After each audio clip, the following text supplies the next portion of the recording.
Ya, halo, selamat malam untuk semua teman-teman. Sebelumnya kan kita udah pernah membahas masalah Atlantis Lemuria. Sebenarnya masih ada lagi masalah Pangea, ada urutan ini apa, em, makhluk-makhluk sebelum ada. Tapi sekarang kita switch dulu ke masalah kafir, iman, Islam. Nah itu kan ya apa ya, selama ini kan orang banyak gampang yang beda ini aja, beda pandangan, langsung bilang wow kafir. Padahal dia kalau misalnya mikir lagi kan itu berat loh ya, mengkafirkan orang itu berbalik untuk ke dia sendiri. Itu benar-benar dari Nabi sendiri ngelarang untuk mengkafirkan orang, termasuk ke agama lain. Soalnya uh, untuk penunjukan kafir atau enggak itu ya cuma Allah aja, Tuhan sama Nabi. Nabi pun juga bisa nunjukin oh itu orang kafir itu juga dari petunjuk dari Allah, bukan kemampuan Nabi itu sendiri. Nah, ini sekarang banyak orang-orang biasa yang cuma ikut pengajian-pengajian biasa. Kok bisa levelnya ngelebihin Nabi? Nabi aja butuh petunjuk dari Allah. Nah, ini orang gak ada petunjuk dari Allah, tapi berani nunjuk orang itu kafir. Nah, sebenarnya akhirnya kita ini lagi ya. Sekarang orang ya sebenarnya sih masalahnya dari yang ngajarin agama juga ya. Kenapa sih orang tentunya mentang-mentang, wah itu bukan orang Islam, wah itu kafir, kok gampang banget, men. Padahal kan intinya kafir itu sebenarnya orang tidak beriman. Terus kenapa? Apa mentang-mentang orang apa di luar agama Islam itu otomatis kafir? Enggak. Kita lihat lagi aja ke rukun iman. Kalau memang totalnya agamanya itu nggak sesuai ajaran rukun iman, ya bisalah dianggap itu. Soalnya kan iman itu kan memang dasar keyakinan. Itu bukan kita bisa ngelihat depan mata oh, orang itu, wah ini orang beriman. Nggak bisa. Yang punya kemampuan itu yang tahu cuma Allah sendiri atau Nabi yang telah dikasih petunjuk sama Allah. Bukan orang ujuk-ujuk bisa main nunjuk aja, oh itu orang kafir. Soalnya kenapa? Dia agamanya Kristen. Itu orang Yahudi, kafir. Wah enak banget. Nggak kayak gitu. Kalau misalnya kayak gitu, berarti apa? Berarti ayat di Quran itu salah. Soalnya di Quran sendiri ada ayat bilang, Islam pecah 73 golongan, Kristen pecah 72 golongan, Yahudi pecah 71 golongan. Nah lanjutannya apa? Masing-masing satu golongan yang masuk surga. Lanjutannya, dan mereka kami kumpulkan dan mereka kami sebut jamaah. Jadi apa? Masing-masing. Islam satu golongan, Kristen satu golongan, Yahudi satu golongan. Yang jadi masalah, kalau yang guru-guru ngaji itu pada ngajarin, cuma mentok di satu golongan Islam yang masuk surga. Kenapa sisanya agama nggak dijabarin? Itu kan motong ayat namanya.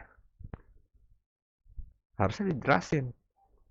Gue pernah dapat lagi ini apa argumen dari guru ngaji itu. Dia bilang itu golongan Nasrani sama Yahudi dulu lagi zaman Nabi Isa, zaman Nabi ini Nabi Daud segala macam nabi-nabi sebelumnya. Logika umat Nabi Isa waktu zaman dulu itu, siapa yang baca Quran sekarang? Bedanya Nabi Isa ke Nabi Muhammad itu udah berapa ratus tahun. Apa gunanya Quran dikeluarin kalau misalnya orang orangnya itu udah nggak bisa baca? Gak ada pengaruhnya. Padahal dibilang karena Quran untuk sampai akhir zaman. Itu kan mubazir. Padahal mubazir sendiri Allah itu nggak senang perbuatan mubazir. Ada logikanya sebenarnya. Ya sebenarnya tiap agama itu masuk surga. Bukan cuma Islam doang. Kenapa sih kok ngerasa akhirnya ada ego harus orang Islam doang? Ya emang semua agama ngajarin, wah agama gue yang bagus. Orang ini ngomong, oh enggak agama gue. Coba sih mikir ya, ya udah anteng aja kenapa sih? Mentang-mentang beda, beda agama langsung ngerasa enggak lu orang kafir. Wah kalau gue sih bener-bener gak berani deh. Kalau untuk menunjuk orang lain bilang kafir segala macem. Soalnya sekarang kita ini aja dah.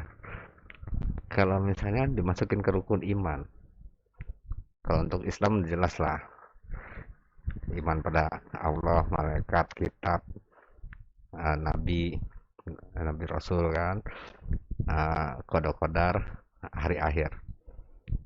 Kita aplikasiin ke Kristen, percaya pada Tuhan Allah, sama. Saya malaikatnya sama, nabinya sama, kitab sama. Masalah di mana? Yahudi sama, Tuhannya Yahweh. Nah, yaitu kitab sama, ya nabinya sama. Ada masalah di mana? Ada guru ngaji itu bilang apa? Dia nggak ini, Tuhan dia bukan Allah. Nah, kita bilang lagi, logikanya apa mungkin orang di luar daerah Arab ngomong pakai bahasa Arab? Taruhlah orang India yang dikasih ajaran agama Hindu. Terus nabinya itu dikasih ajaran pakai bahasa Arab. Jungkir balik tuh umatnya. Pasti dia bilang, nabi gue gokil nih. Kita orang India dikasih bahasa apaan nih? Kita nggak ngerti bahasanya. Nah, sekarang kenapa harus ribut? Tuhannya Allah. Nah, lu terlalu sempit kalau cuma bilang nama Tuhan itu Allah. Ya Allah banyak yang harus lu pikir sebenarnya. Sifat Tuhan itu bagaimana? Gue udah pernah ngobrol sama ini Bante Bante di Bante Buddha itu. Dan terangin sifat ketuhanan gimana? Ya sama kayak Allah, cuma namanya beda. Masalahnya apa? Sifatnya sama, cuma beda penamaan. Ya kan kayak manusia aja beda-beda bahasa. Apa itu jadi masalah? Enggak. Nah sekarang orang yang dianggap lagi mentang-mentang Islam itu udah pasti beriman. Enggak. Enggak semua orang Islam itu beriman. Enggak semua orang beriman itu orang Islam. Cari aja di Quran. Coba cari satu ayat yang bilang orang Muslim itu masuk neraka. Wah, nggak usah satu. Banyak bisa dicariin. Dan celakalah orang ya, yang sholat. Yang sholatnya kenapa? Yang sholatnya dicampur dengan sifat gini gini gini. Itu banyak ayat-ayatnya. Tapi coba cari satu ayat yang bilang orang beriman itu masuk neraka. Ada nggak? Kalau gua sih sampai sekarang belum pernah namanya bilang ketemu gitu ada bilang celakalah orang beriman itu. Kalau orang beriman yang keluar dari keimanan, nah itu bisa masuk. Tapi ini orang yang nyata orang beriman. Nah ini yang mau tahu ini orang ini tetap beriman apa gimana? Bukan levelnya manusia. Jangan sosokan mau nunjuk orang itu, wah ini orang kafir nih nggak beriman. Ya enggak lah. Tapi orang akhirnya ambil ini lagi ya, alasan-alasan lagi biar ngerasa dibenerin. Akhirnya bilang, wah dia kan nggak salat. Loh sekarang sholat itu masuk di rukun iman apa rukun Islam?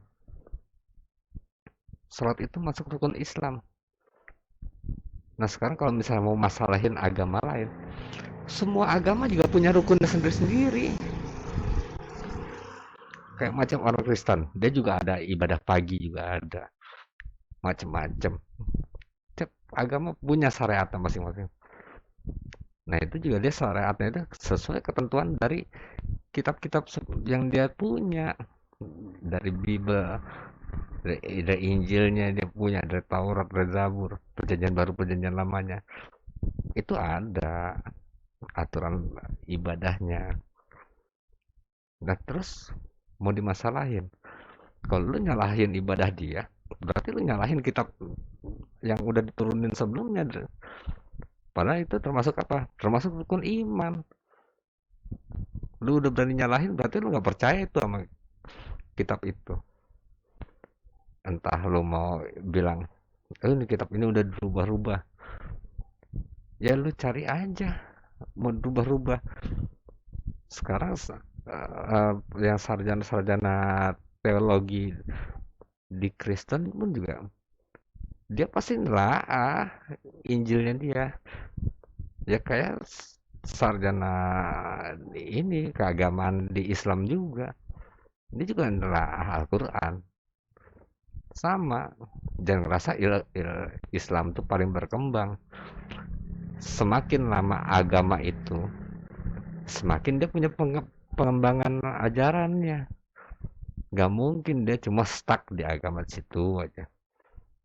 Dia pasti punya pemikir-pemikir juga untuk kembangin agamanya. Masa sekarang ajaran yang paling terakhir ngerasa paling advance dari yang lain. Yang lain tuh berapa tahun pada ngapain? Kalau misalnya sampai ditinggal sama itu sendiri. Semua pasti ada pengembangan. Jangan diskreditin agama lain.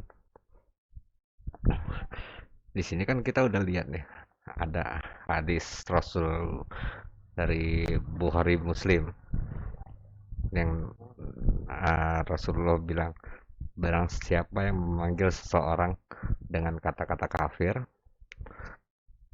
atau berkata, wahai musuh Allah, sedangkan tidaklah demikian halnya, maka tuduhan dan kata-kata itu kembali dan berlaku kepada dirinya. Itu jelas.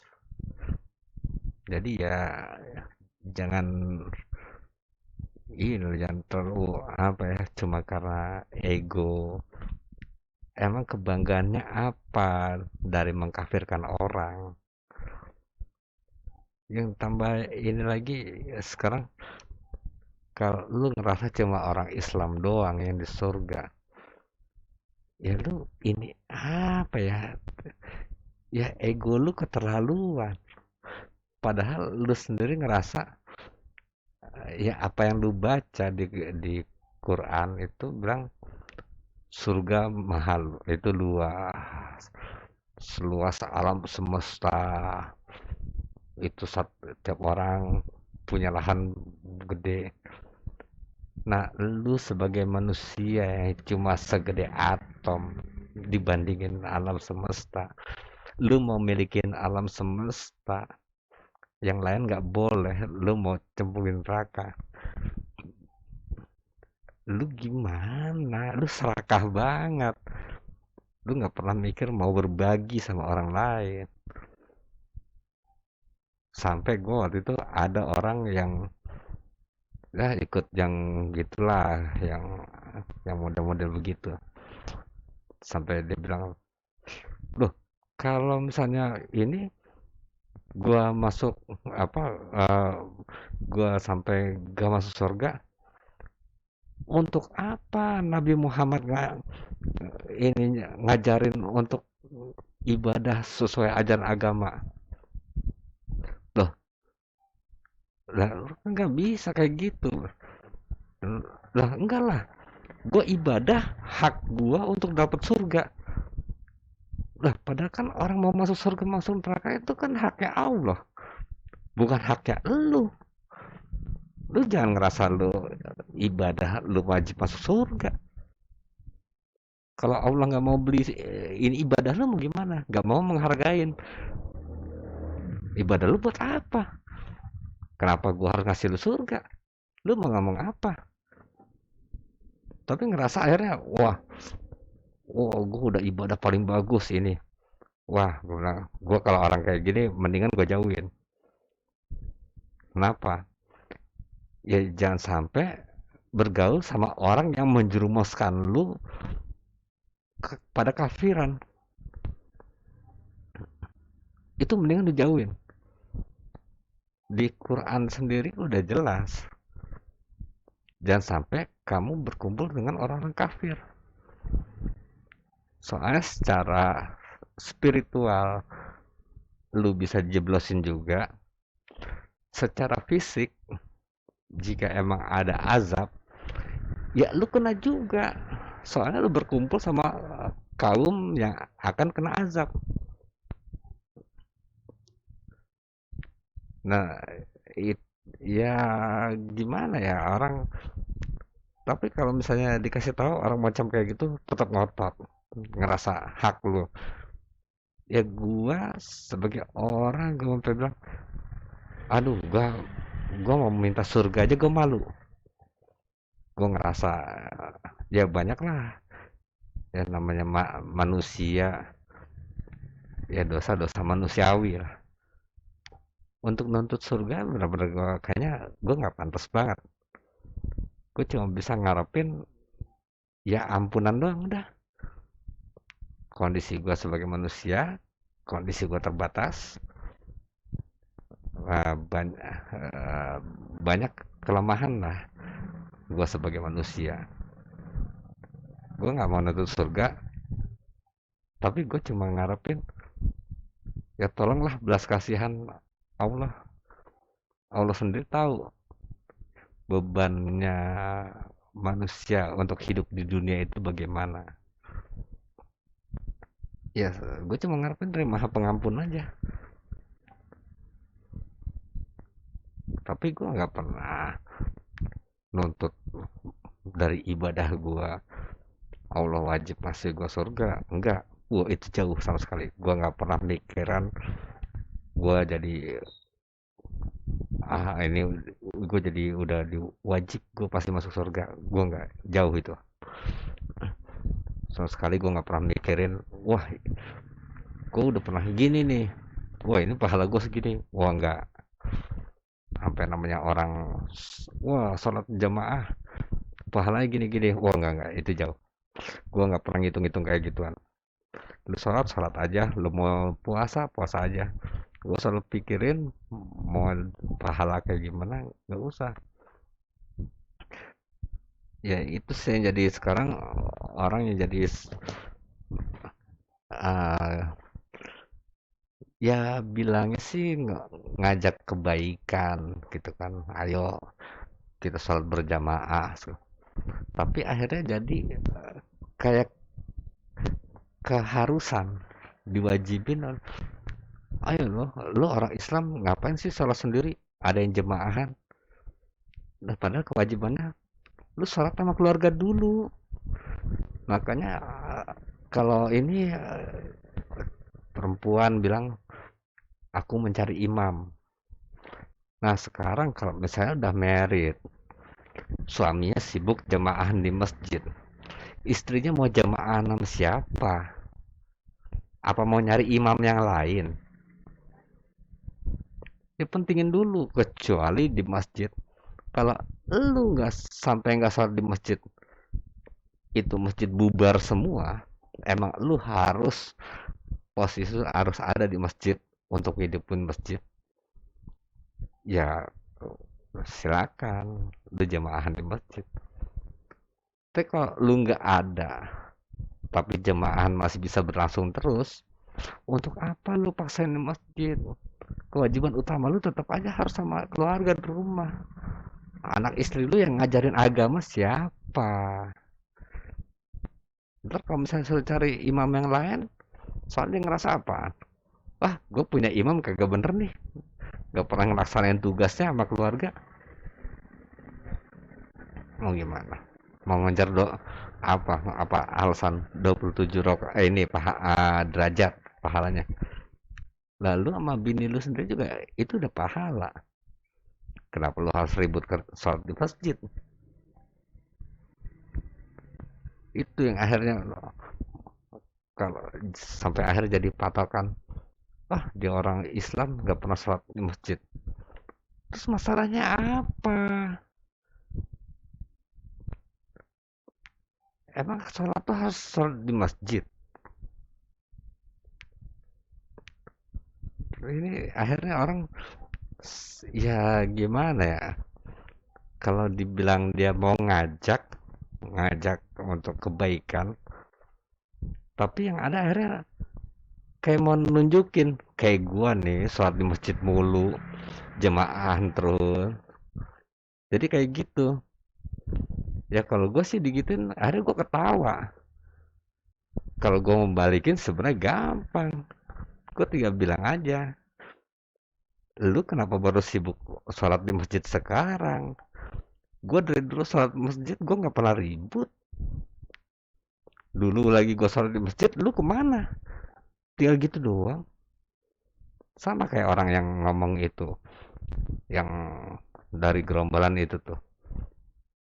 Dia bangganya gara-gara ikut ini, dia pengajian dari, ya ngomongnya sih kata dari keturunan Rasul segala macam.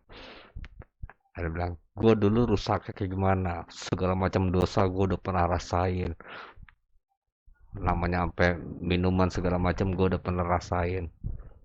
Lah terus lu anggap gue sama kayak lu anggap semua orang pernah mabok kayak jangan kayak itu. Ya dunia lu, emang teman-teman lu tukang mabok, ya teman-teman lu. Gue nggak kayak lu. Jangan lo anggap semua orang sama kelakuannya kayak lu. Jadi kayaknya ngerasa, wah gue sekarang bener nih ilmu ini, lu masih nggak bener. Ya ampun, zaman lu nggak bener gue udah bener. Kenapa lu ngerasa paling bener?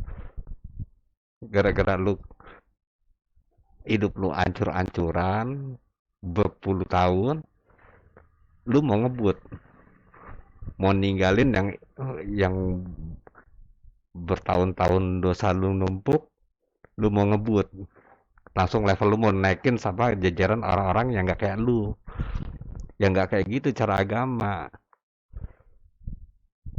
Agama itu apaan? Hati lu dulu benerin. Kalau hati lu cuma isinya ego, ngerasa gerombolan lu benar, kelompok lu benar, ajaran guru lu benar, ya lu yang ada ya ego, yang lain lu anggap salah semua.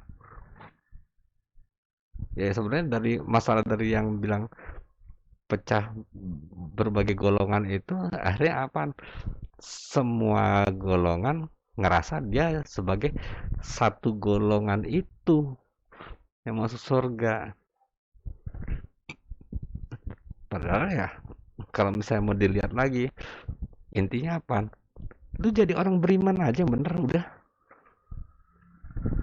Jangan lu ributin ajaran agama lain segala macem. Ya lu mau ributin agama lain nggak ada habis-habisnya. Ya sekarang lu mau cuma beda penyebutan, menyebut Allah yang sana Tuhan Allah, yang satu ada yang ngomong Yahweh, ada yang ngomong Elohim, ada yang ngomong apa Tuhan, ada yang ngomong Brahman segala macam. Kita makanya lihat dulu konsep ketuhanan gimana. Makanya waktu itu guru ngaji gua, pas gua terangin, ini hasil ngobrol sama Bante di Buddha itu, dia jelasin konsep ketuhanan, dia cuma, wah itu tauhid.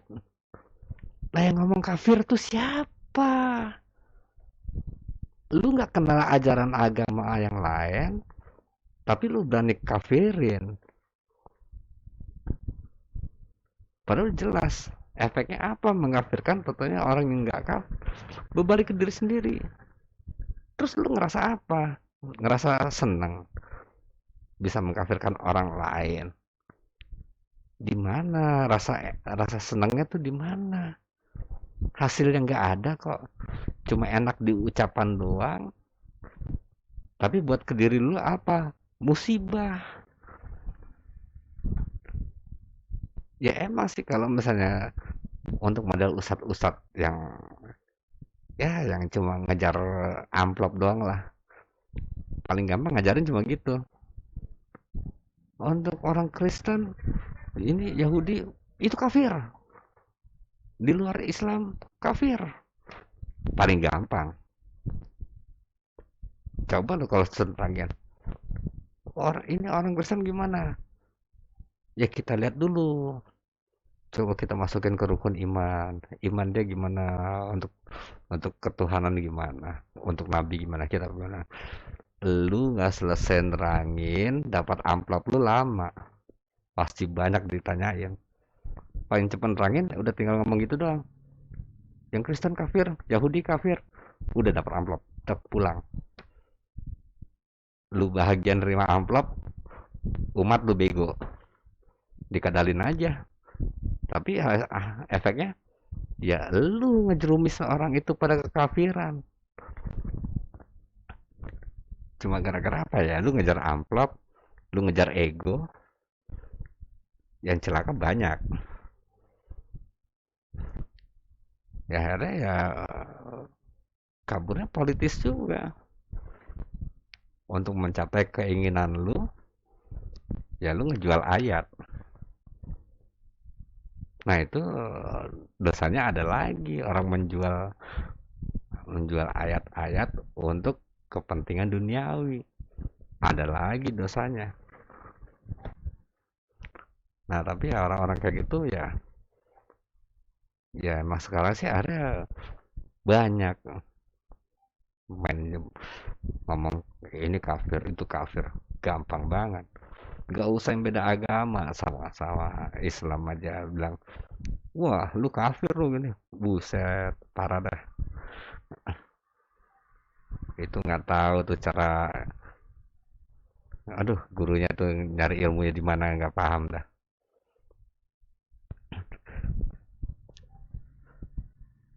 Jadi makanya ya sekarang ya kok ajaran kayak gitu orang tuh kan. Sekarang orang mau dalih apa lagi? Akhirnya sampai bilang pembelaannya apa? Semua nabi itu Islam. Nah sekarang tanya, yang bawaan agama Islam itu Nabi Muhammad. Tapi dia pada ngotot semuanya Islam. Padahal di Quran sendiri ada lagi ayat yang bilang agama Ibrahim, agama Nabi ini itu segala macam nama agama sesuai nama Nabi. Nah itu dijelas jadi sebenarnya dari sebelum Nabi Muhammad tuh nama agama apa? Agama nama sesuai sama Nabi. Ini berarti tabrakan dong ayatnya. Ayatnya bilang semua Nabi itu Islam. Padahal ada ayat yang bilang sesuai agama Ibrahim, agama Ismail, itu ada nama semua. Kok bisa Quran tabrakan? Berarti salah di mana? Salah di Quran, apa salah di pemahaman? Kalau gue sih untuk bilang salah Quran, gue nggak berani. Yang pasti itu salah pemahaman. Orang sekarang secara time frame aja. Nama agama Islam itu ya emang baru keluar zaman Nabi Muhammad. Tapi kalau maksud dari Quran itu Islam itu gimana? Ajarannya Islam. Ajarannya Islam maksudnya gimana? Ajaran untuk menuju kepada Allah, kepada Tuhan yang Maha Esa itu. Dan sekarang lihat aja semua. Emang ada Nabi Ibrahim ngajarin agama untuk ngejauhin Tuhan? Enggak. Nabi-nabi sebelumnya sampai Nabi Adam semua apa? Semua ngajarin untuk mendekatkan diri pada Tuhan. Itu sebenarnya ajaran Islam. Makanya aku nggak setuju ada bilang ini Muslim non Muslim. Gue nggak setuju. Semua agama ngajarin untuk deketin Tuhan. Nah sekarang untuk apa ada agama kalau nggak punya Tuhan? Siapa yang mau dia tuju? Makanya balik lagi apa? Kalau misalnya mau masalah lagi, lalu model Tuhannya kayak gimana? Kalau ini konsep Tuhannya bener, ya udah masalahnya di mana? Rukun imannya jalan kok. Lu masuk kuburan pun ditanya rukun iman. Siapa Tuhanmu? Siapa nabi junjunganmu? Apa kitabmu? Itu rukun iman. Kalau ngomongin masalah, wah, nggak sholat, nggak sedekah ini, itu babnya masuk di hisab untuk amal perbuatan, termasuk ibadah semua di situ. Nah, untuk amal ini, untuk ibadah segala macam, ya agama lain juga punya ibadah sendiri-sendiri. Jangan ngerasa, wah, nggak sholat gini. Ya itu kan ajaran untuk agama Islam. Untuk Kristen dia punya ibadah sendiri. Yahudi punya ibadah sendiri. Tuntunannya ada di kitabnya. Di perjanjian lama, di perjanjian baru. Ada. Terus mau mengkafirkan.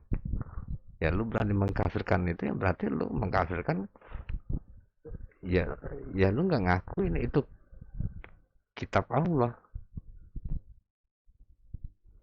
Padahal lu harus beriman pada Quran dan kitab-kitab sebelumnya. Lah sekarang lu gimana mau beriman kalau cuma iman namanya doang? Padahal elunya sendiri ngomong itu udah dirubah. Emang di Quran ada bilang ada yang dirubah. Tapi kan itu nggak dijelasin apa yang berubah gimana. Nah, untuk ahli-ahli agama di di masing-masing itu dia juga meneliti ini bener nggak dilihat rinciannya gimana, urutannya gimana. Udah dia punya ahli agama sendiri, yang orang Islam punya ahli agama sendiri. Kenapa pada dimasalahin? Cuma masalah kayak gitu-gitu aja.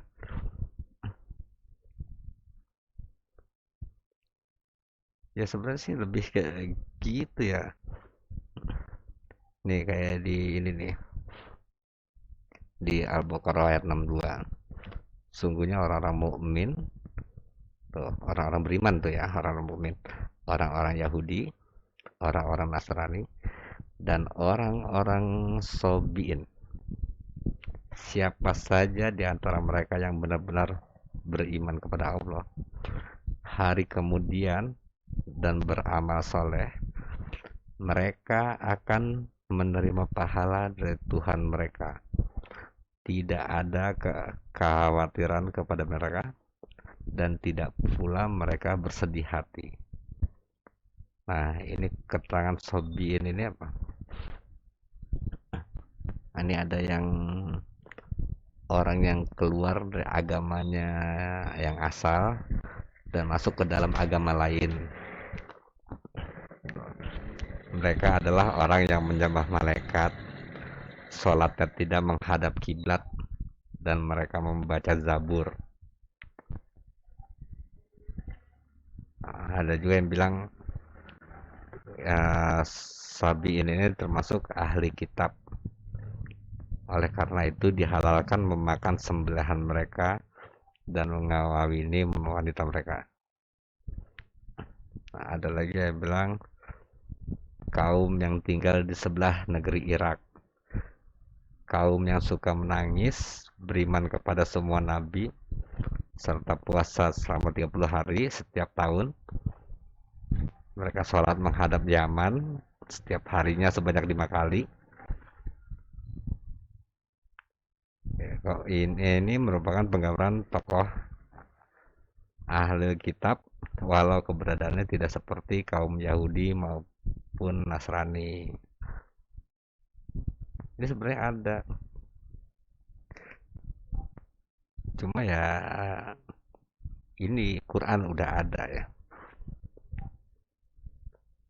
makanya sampai waduh, yang di Allah sendiri udah ngejanjiin gitu kan, tidak ada kekhawatiran kepada mereka tuh, mereka akan menerima pahala dari Tuhan mereka. Ini Allah sendiri yang bilang. Nah, sekarang manusia ngomong tuh orang masuk neraka. Canggih banget di atasnya Allah.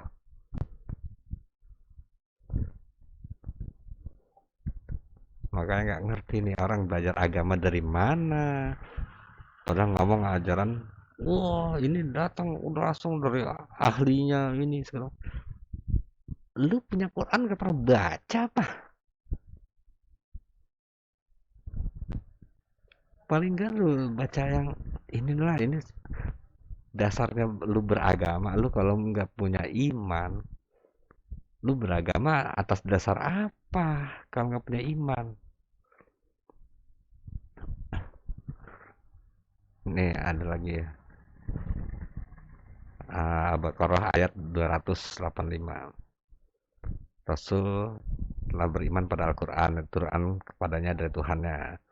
Demikian pula orang-orang yang beriman, semuanya beriman kepada Allah. Malaikat-malaikatnya, kitab-kitabnya, rasul-rasulnya.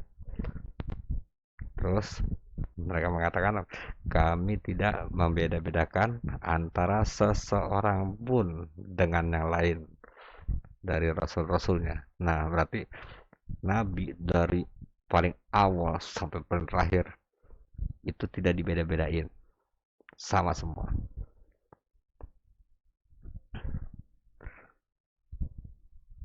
Jadi jangan ngerasa, oh nabi gua lebih ini, oh no, enggak, sama semua, sampai termasuk Markus segala macam, ya itu nabi. Jangan ngerasa, wah itu nabinya orang Kristen. Ya lu gimana? Ya emang nabi. Terus mau nggak diakuin? Padahal di sini Qurannya apa? Kita tidak beda-bedakan.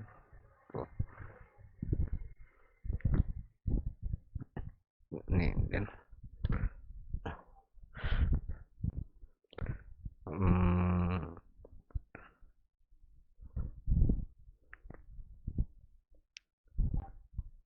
ada nih Ali Imran ayat 90. Sungguhnya orang-orang kafir sesudah beriman kemudian bertambah kekafirannya, sekali-kali tidak akan diterima tobatnya, dan mereka itulah orang-orang yang sesat. Tuh, orang kafir yang sudah beriman malah bertambah kekafirannya. Nah, awalnya lu udah jalanin rukun iman. Karena mengkafirkan, akhirnya kan lu balik nih kan lu. Sekali-kali tidak akan diterima taubatnya. Itulah orang-orang yang sesat. Ayatnya jelas semua nih.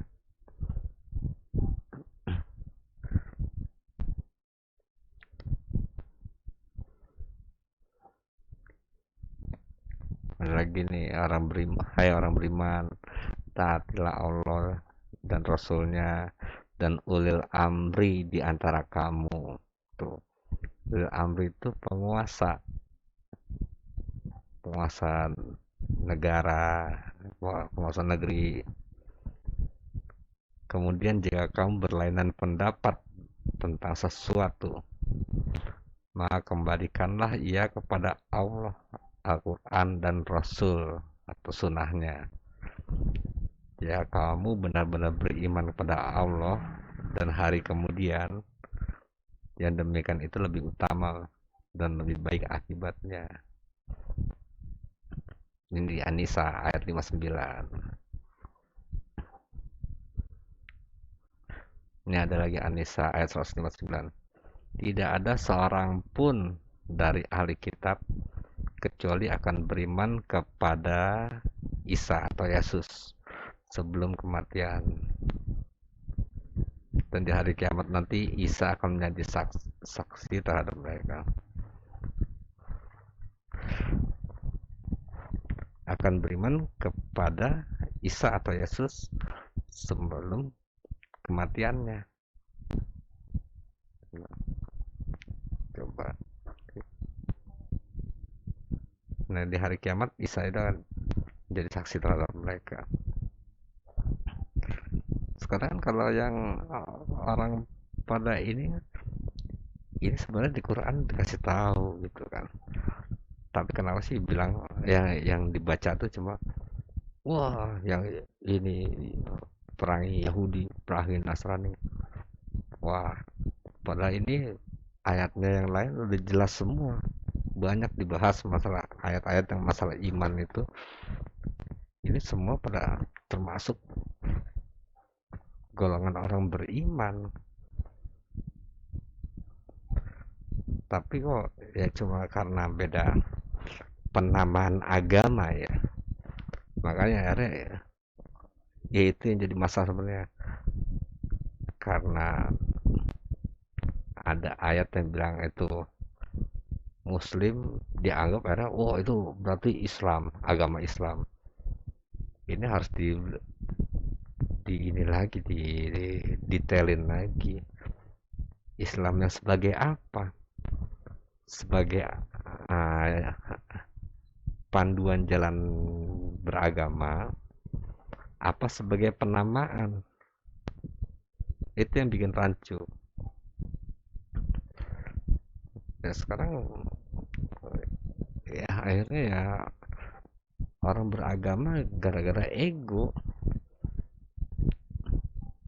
ya nggak ada ini ya sama sekali lah.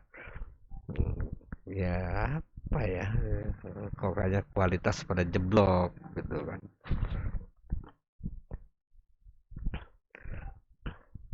Nih orang beriman, janganlah kamu ngambil jadi pemimpinmu. Ini cuma bilang pemimpin ya, nggak ada ngomong penguasa negeri. Bisa jadi ini pemimpin golongan, bisa jadi pemimpin kelompok apa. Orang-orang yang membuat agamamu jadi buah ejekan dan permainan. Ya akhirnya ya kalau mau ngomong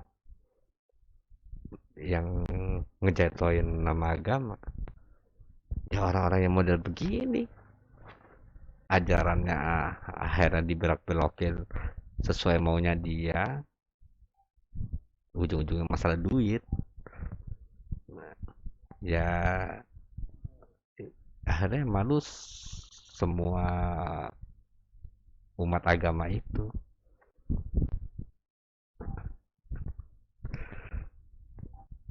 Ya kalau untuk masalah uh, iman Islam kafir, paling nggak segitu harusnya sih udah paham lah, biar orang nggak gampang ya kejerumus lagi gara-gara orang-orang politik yang ya mau nyari inilah, nyari kedudukan, akhirnya dia untuk menjatuhkan orang lain. Itu kan urusan dunia sebenarnya, itu ada lagi dosanya sendiri. Ya gue rasa sih ya kayak gini juga udah Udah cukup lah paham.